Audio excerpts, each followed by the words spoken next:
C'est un air qui a traversé les époques, pourtant bien différent de celui qu'a composé Tchaïkovski en 1877.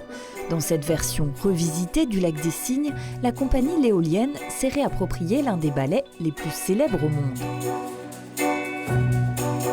Je suis compositrice de musique de film et de mes propres pièces. Du coup, j'avais vraiment envie de travailler à partir des thèmes de Tchaïkovski et de réécrire une partition musicale.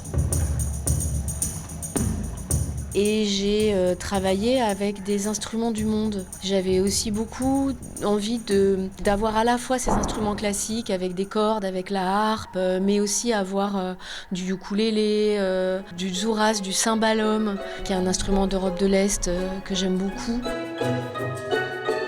Une revisite également de la mise en scène, où la danse classique a laissé place aux arts circassiens. Le cirque a énormément impacté les arts du mouvement ces 20 dernières années et je trouvais légitime aujourd'hui que le cirque puisse s'emparer de cette pièce de répertoire mondialement connue en fait, qui est dans l'inconscient collectif. C'est une pièce qui a fait un flop à sa sortie.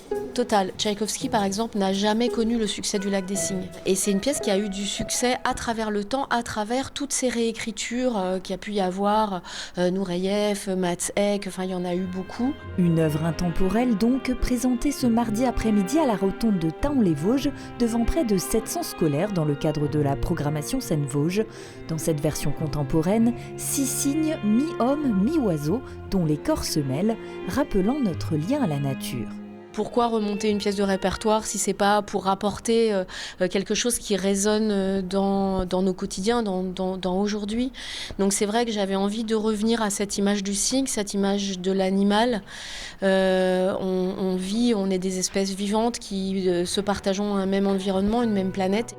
Un spectacle qui sera proposé pour une dernière représentation ce mardi soir à la Rotonde à 20h30. Un bel hommage à ce ballet qui fête en ce 4 mars son 148e anniversaire.